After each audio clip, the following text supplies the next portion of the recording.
저는 그 어렸을 때에 제가 이제 신앙생활을 할 때 한 가지 의문을 가졌던 것이 있습니다.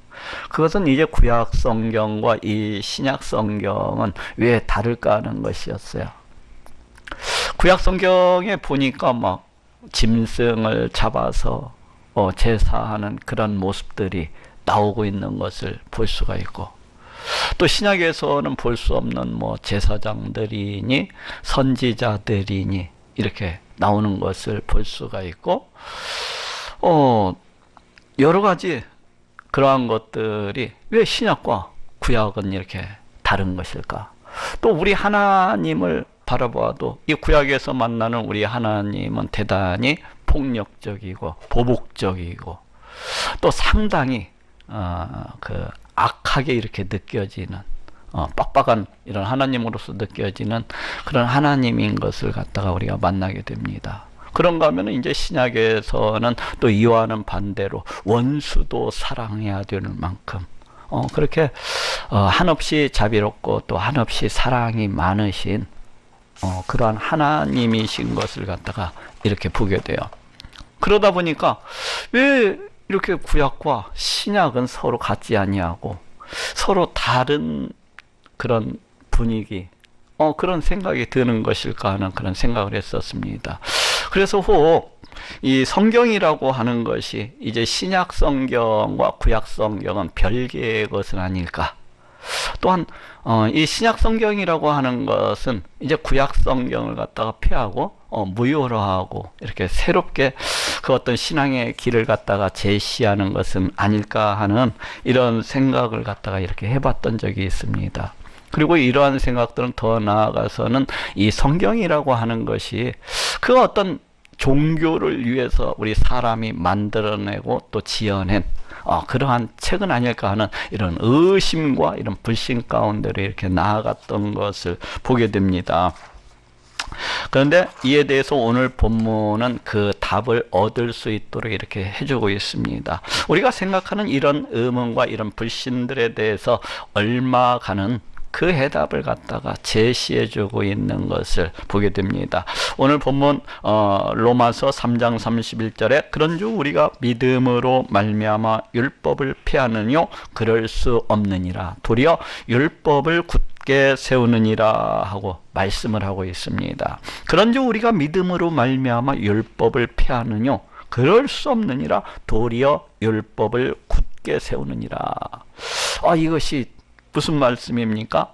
여기에서 이 믿음이라고 하는 것은 우리 예수 그리스도 보혈의 공로를 믿음으로 의롭다함을 받고 또 구원을 얻는 그 길을 갖다가 의미하고 있습니다. 곧 예수 그리스도를 믿음으로 구원을 받고 의롭다함을 얻는 이 길이 과연 구약 성경 이 율법을 갖다가 폐하느냐는 것입니다. 그렇습니까? 예수 그리스도 보혈의 공로를 믿음으로 의롭다함을 얻고 구원을 얻게 되는 바로 이 길이 이 구약 성경을 갖다가 다 무효로 하고 있는 것입니까? 이 구약 성경을 그냥 쓸모없게 만들어 버리는 것입니까? 이를 달리 이야기하면은 구약 성경과 신약 성경은 과연 전혀 다른 책이냐는 것입니다. 이제 신약 성경이 왔었기 때문에 이 구약 성경은 더 이상 우리 신앙인들에게 우리 신약 시대를 살아가는 우리들에게 더 이상 필요 없는 그러한 책이느냐는 것입니다. 과연 그렇습니까? 그럴 수 없느니라. 오늘 본문은 절대 그렇지 않다고 그렇게 말씀을 하고 있습니다. 도리어 율법을 굳게 세우느니라. 이것이 대체 무슨 말입니까? 도리어 율법을 굳게 세우느니라. 이것이 무슨 말인고 하면은 예수 그리스도를 믿음으로 이제 우리가 의롭다함을 얻고 우리가 구원을 얻게 되는 이 길이 바로 율법, 이 구약 성경을 갖다가 굳게 세우는 것이라고 그렇게 말씀을 하고 있습니다. 다시 말하면은 신약 성경이 우리가 보고 있는 이 신약 성경의 내용이 구약 성경의 이 내용들을 갖다가 이 말씀들을 더 굳게 세우는 것이라고 그렇게 말씀을 하고 있습니다. 이 신약 성경이 이 구약 성경을 절대로 무시하거나 무효로 만들지 아니하고 오히려 구약 성경의 권위를 높이는 그런 것이라고 말씀을 하고 있습니다. 이에 대해서 우리 예수님께서도 마태복음 5장 17절 18절에서 내가 율법이나 선지자나 폐하러 온 줄로 생각지 말라. 폐하러 온 것이 아니요 완전케 하려 함이로다. 진실로 너희에게 이르노니 천지가 없어지기 전에는 율법의 1.16이라도 반드시 없어지지 아니하고 다 이루리라 하고 말씀을 하고 있습니다. 내가 율법이나 선지자나 폐하러 온 줄로 생각지 말라. 폐하러 온 것이 아니요 완전케 하려 함이로다.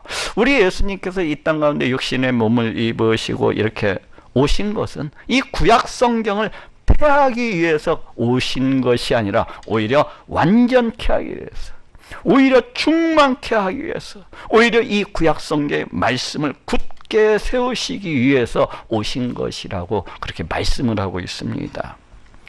그렇다면 이 신약 성경이 어떻게 이 구약 성경의 말씀을 갖다가 굳게 세우게 되는 것입니까?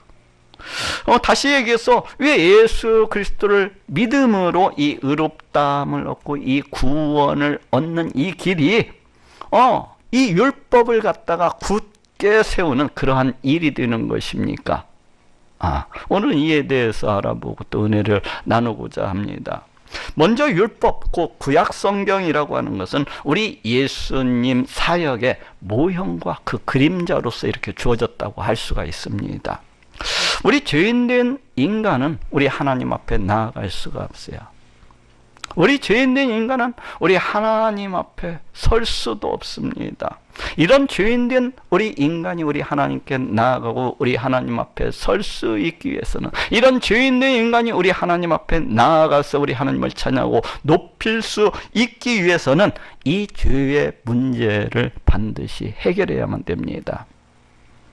이 죄의 문제를 해결하지 아니하고서는 절대로 우리 인간은 우리 하나님 앞에 나아갈 수도 없고 설 수도 없고 예배할 수조차 없는 그런 존재인 것입니다. 그래서 우리 하나님께서는 이 죄의 문제를 해결하기 위해서 이 구약 백성들에게 바로 제사, 제도라는 것을 갖다가 주셨습니다.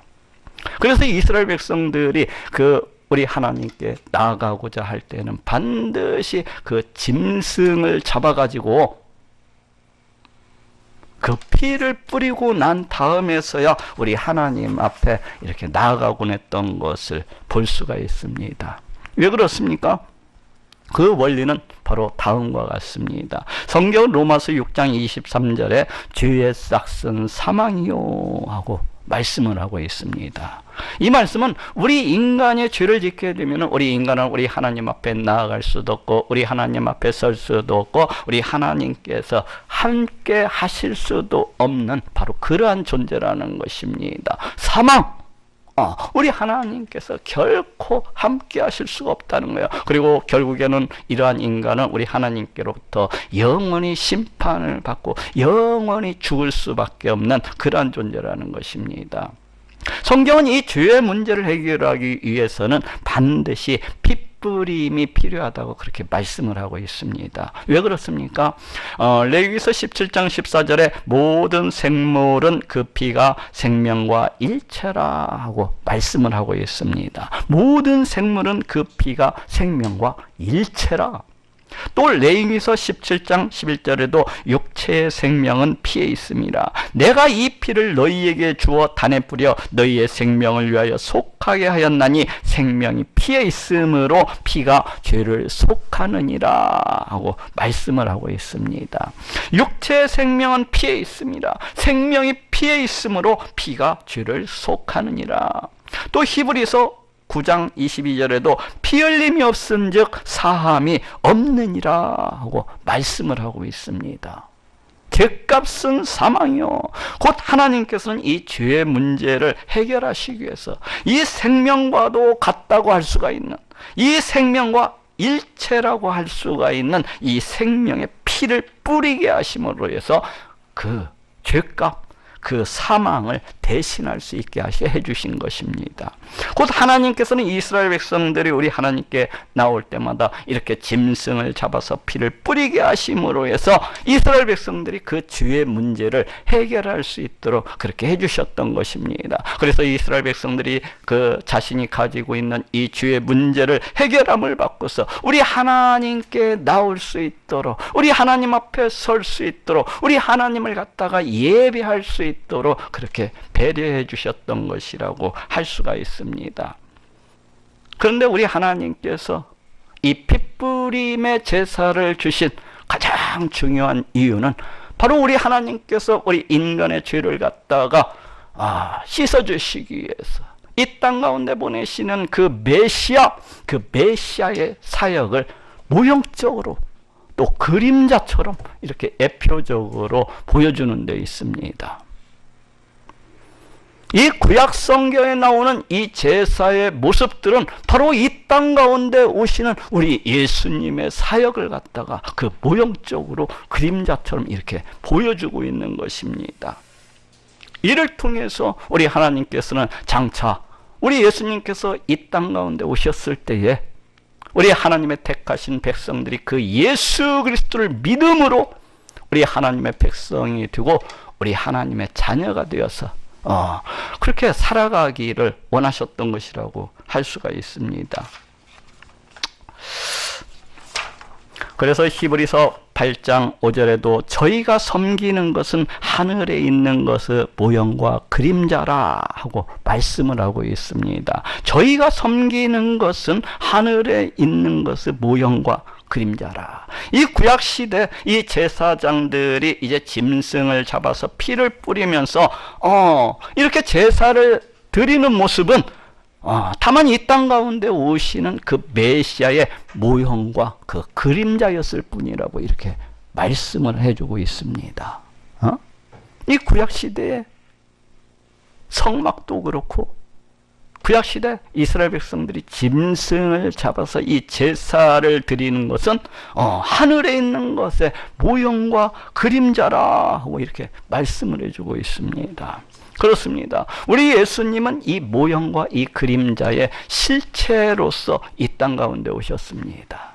그리고 우리 예수님께서는 이 구약시대 이 제사가 보여주고 있는 것처럼 이 땅 가운데 육신의 몸을 입고 이 땅 가운데 오셔서 십자가에 달려 피 흘려 죽으심으로써 이를 믿는 모든 자들의 죄를 갖다가 다 씻어주시고 이 모든 자들의 죄값을 갖다가 다 해결해 주시고 있는 것을 볼 수가 있습니다. 이를 통해서 예수 그리스도를 믿는 자마다 우리 하나님과의 그 원수된 관계를 회복을 하고 우리 하나님께 나아갈 수도 있고 또 우리 하나님 앞에 설 수도 있는 그런 자가 된 것을 갖다가 볼 수가 있습니다.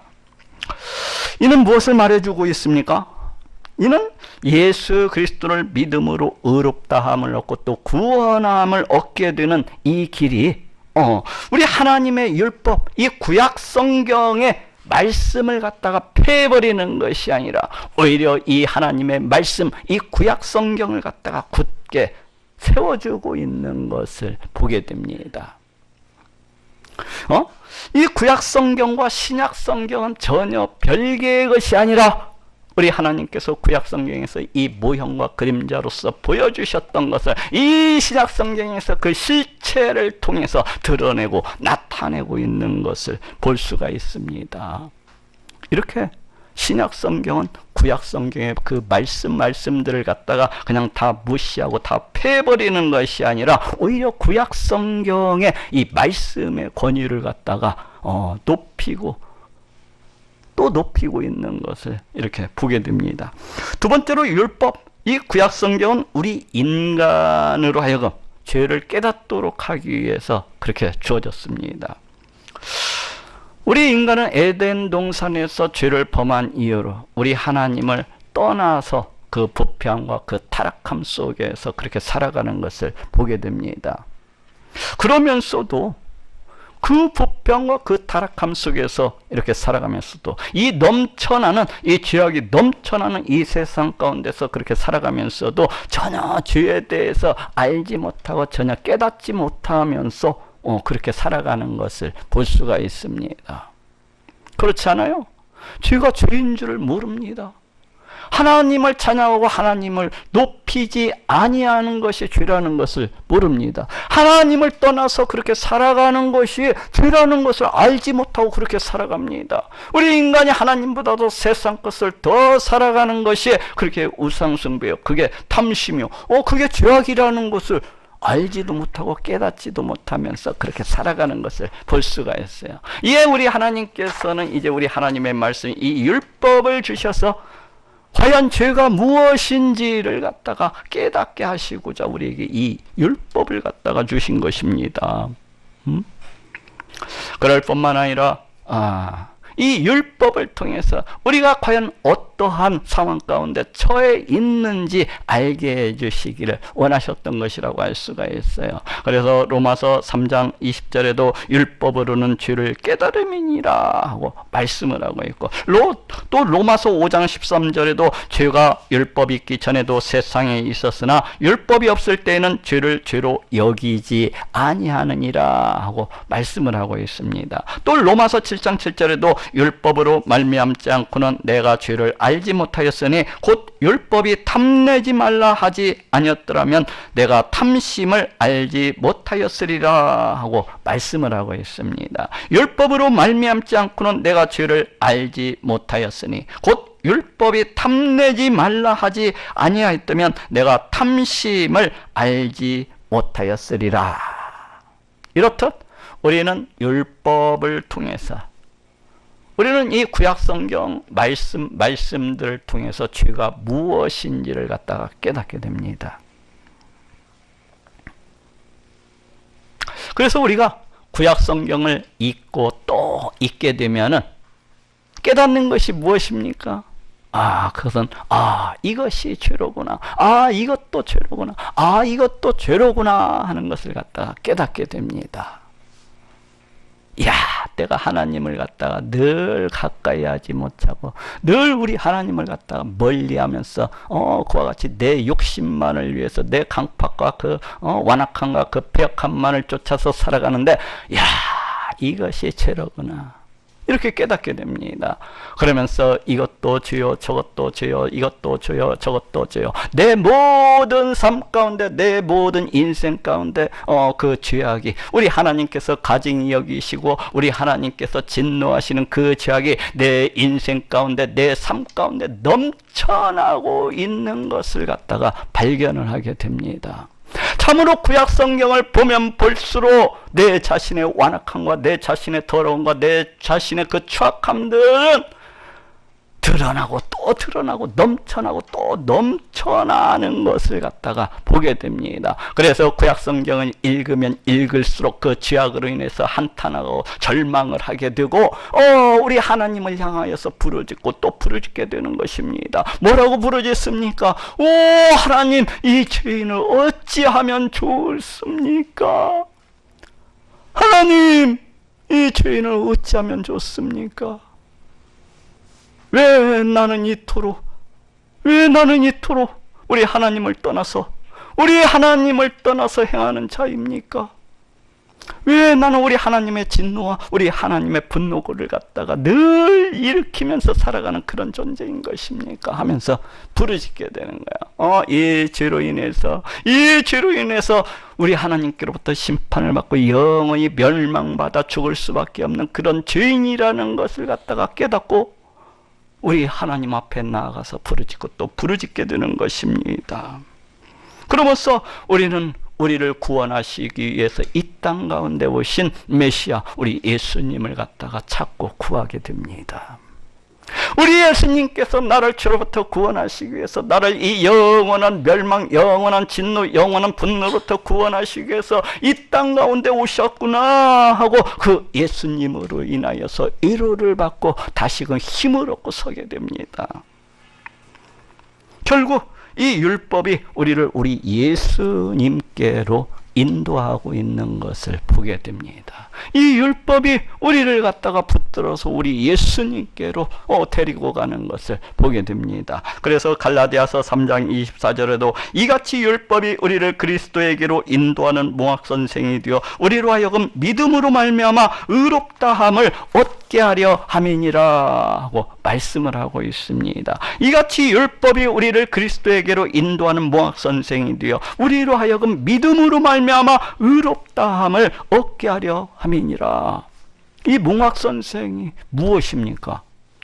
이 몽학선생이라고 하는 것은 이제 고대시대 때 그 주인집 아들을 갖다가 교육하고 인도하고 이러한 노예를 가리켜요. 때로는 그 주인집 아들이 이제 학교를 갈 때에는 학교까지 이렇게 데려다주고 그 학교가 끝나면은 다시 가가지고 데려오는 그러한 일을 갖다가 하기도 했던 것을 보게 됩니다. 그러면서 그 주인집 아들을 갖다가 지켜주고 보호해주고 그러면서 그 주인집 아들이 이제 성인이 될 때까지 잘 자라날 수 있도록 그렇게 인도하는 그런 노예가 바로 몽학선생이에요.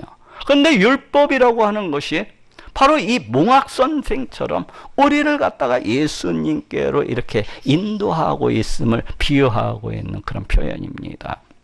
어쨌거나 율법은 이를 위해서 주어졌어요. 우리 인간에게 죄를 깨닫게 하시기 위해서.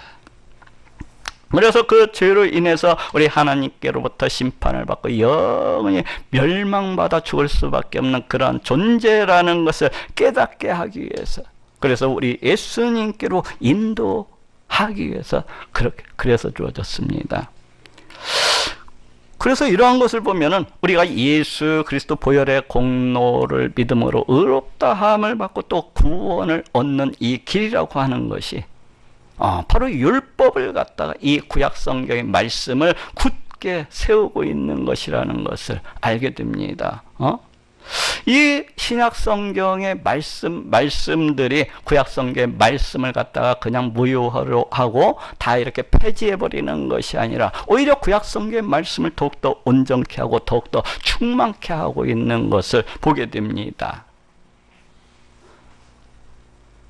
구약 성경의 그 목적과 의도가 이제 신약 성경에서 이렇게 분명히 그 열매로서 이렇게 굳게 세워지고 있는 것을 또한 보게 됩니다.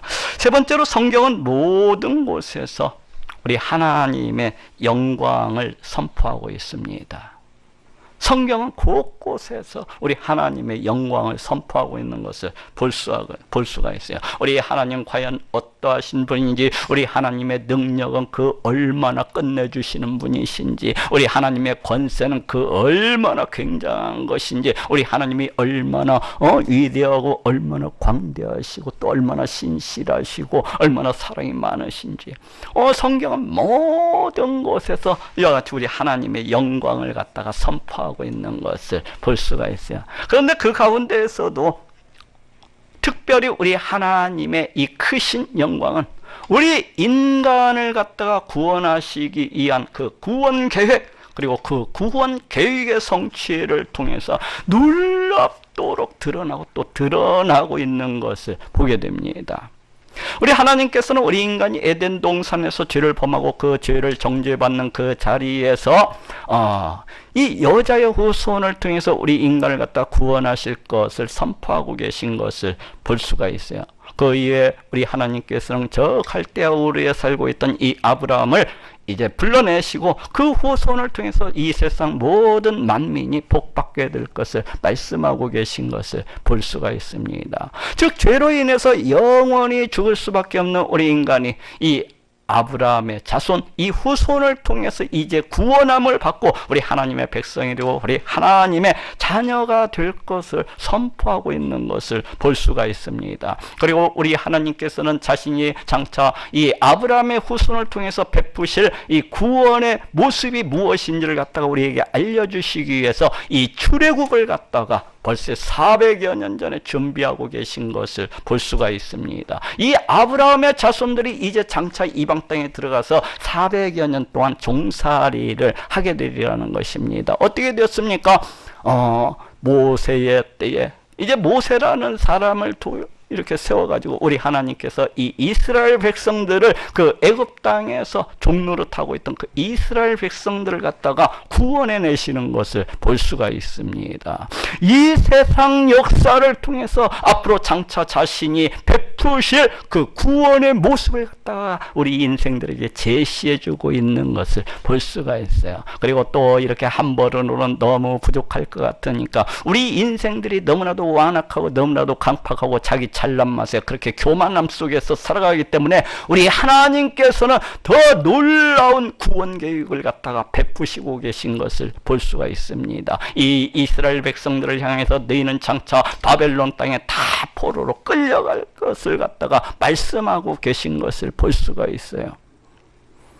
그리고 그렇게 포로로 끌려간 다음에는 이제 때가 되면은 이스라엘 백성들이 그 포로지에서 다시금 해방되어서 다시금 가나안 땅으로 돌아오게 될 것을 말씀하고 계신 것을 볼 수가 있습니다.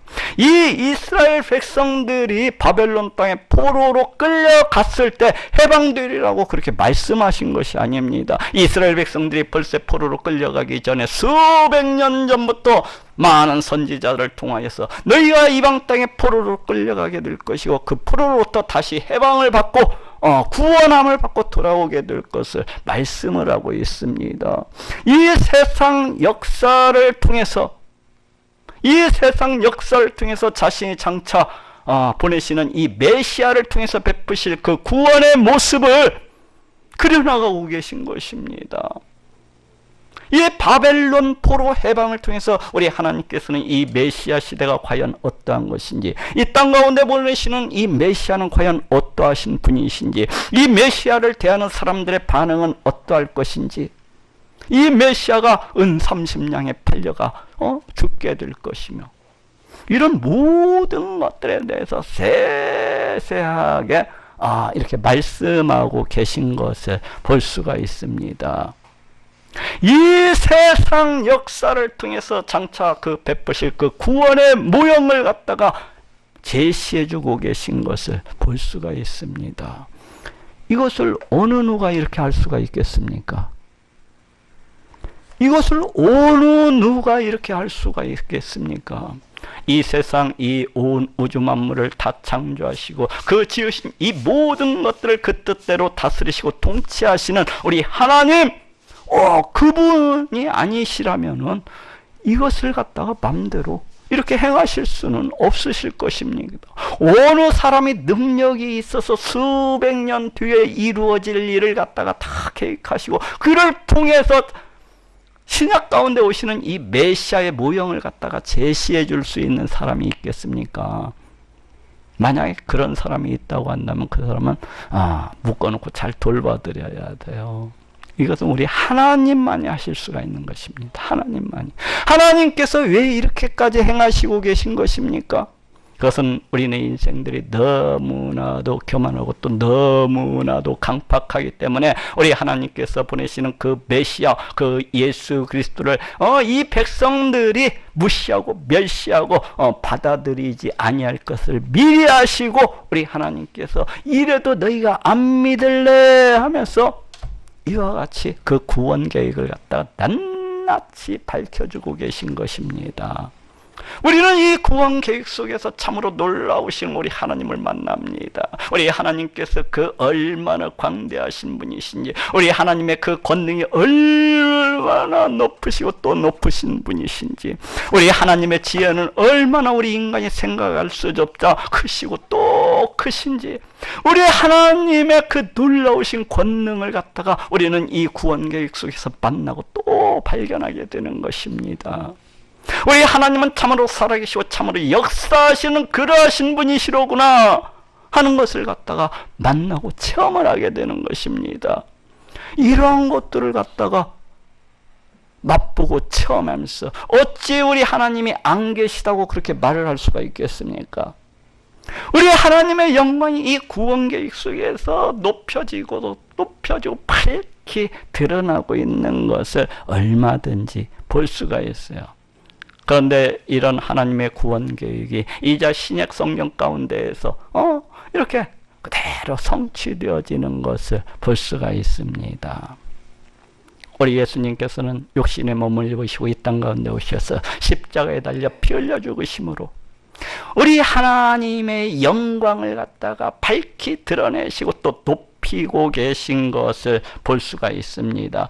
요한복음 17장 1절에도 예수께서 이 말씀을 하시고 눈을 들어 하늘을 우러러 가르쳤을 때 아버지여 때가 이르렀사오니 아들을 영화롭게 하사 아들로 아버지를 영화롭게 하옵소서 하고 말씀을 하고 있습니다. 아버지여 때가 이르렀사오니 아들을 영화롭게 하사 아들로 아버지를 영화롭게 하옵소서. 이 말씀 우리 예수님께서 십자가에 달려 피 흘려 죽으시기 전에 기도하셨던 내용입니다. 이 말씀을 보건대 우리 예수님께서 우리 하나님의 계획대로 십자가에 달려 피 흘려 죽으시는 것이 우리 하나님의 영광을 갖다 크게 드러내고 우리 하나님의 영광을 갖다 또 높이고 또 높이는 그런 사건이라는 것을 우리가 알 수가 있습니다. 왜 그렇습니까? 우리 예수님의 이 십자가 피 흘림 사건은 우리 하나님의 거룩하심과 우리 하나님의 그 공의로우심을 만세상 천하 가운데 드러내고 또 나타내고 있는 것을 보게 됩니다. 또 그 구원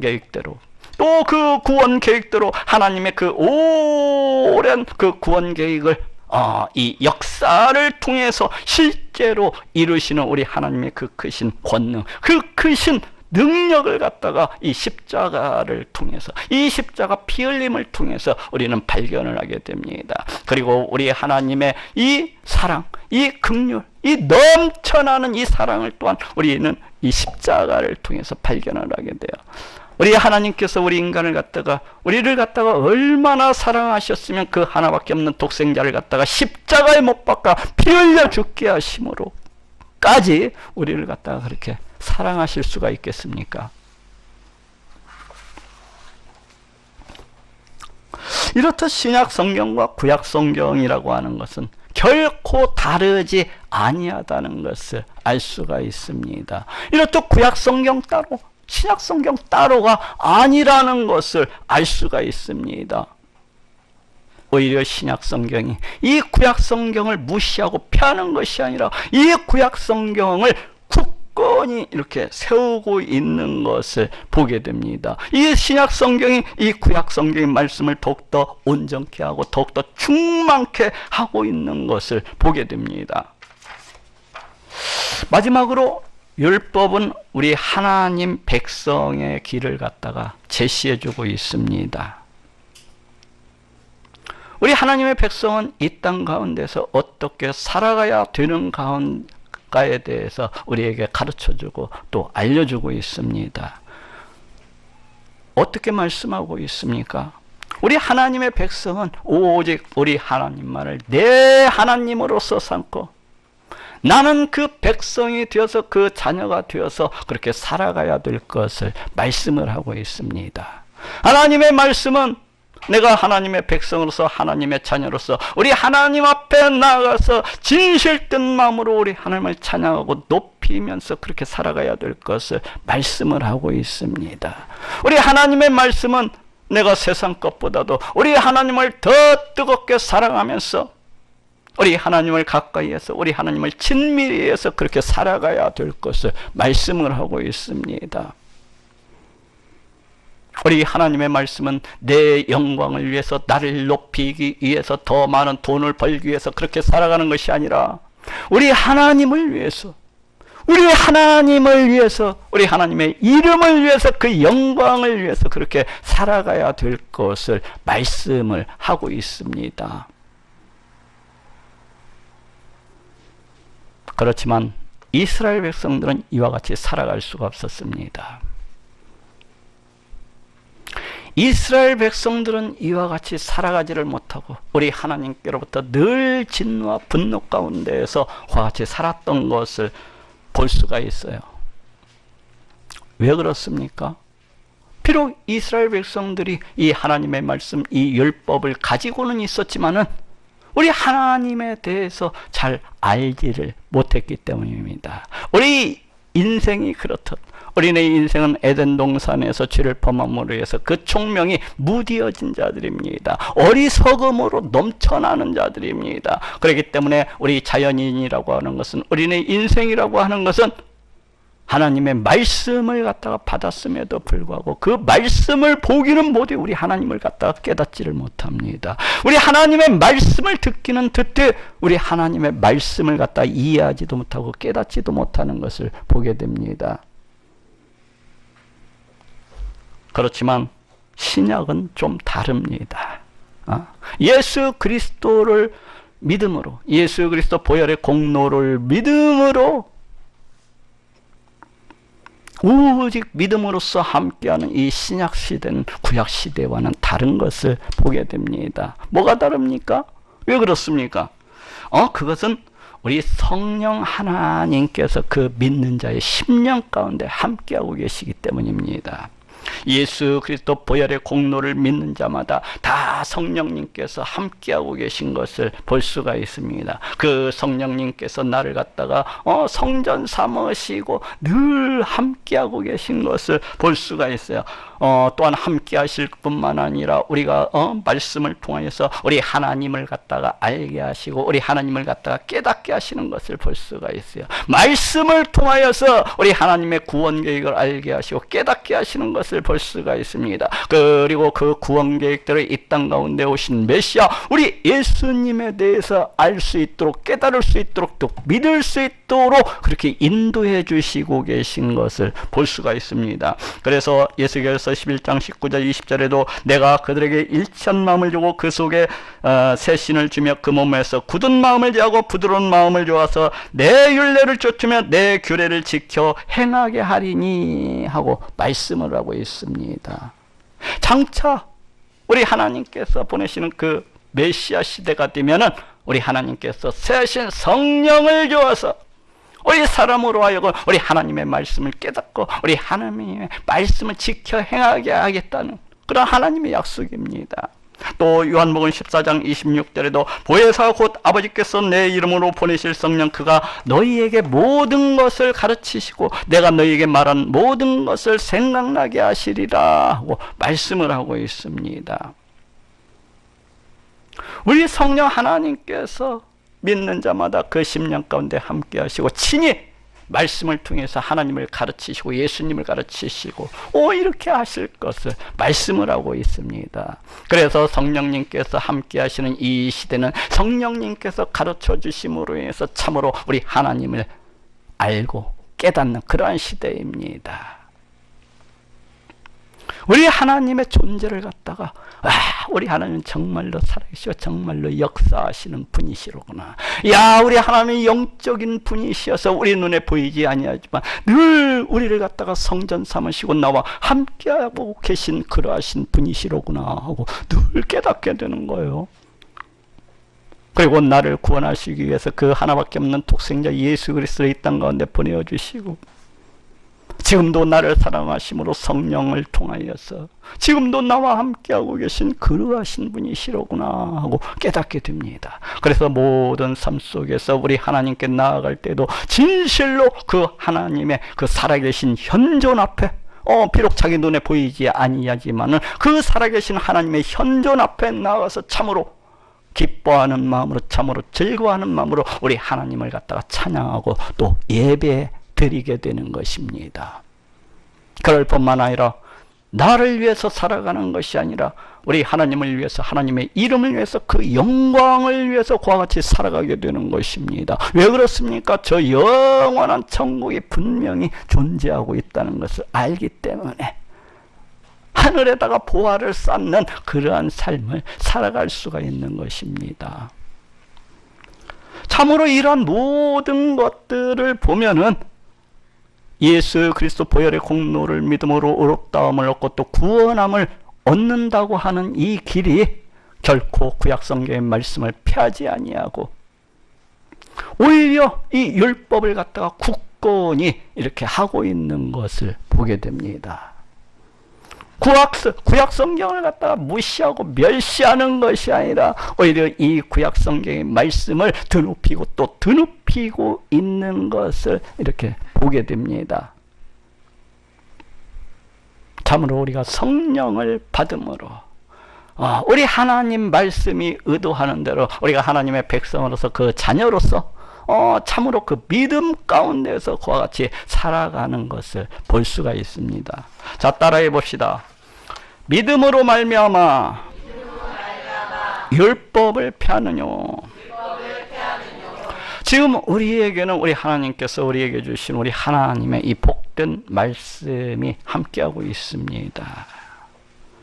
우리는 이 성경을 통해서 태초부터 시작이 된 우리 하나님의 구원 계획을 갖다가 깨닫고 또 그 구원 계획을 통해서 이 땅 가운데 오신 우리 예수님을 갖다가 알고 깨닫고 또 믿게 됩니다.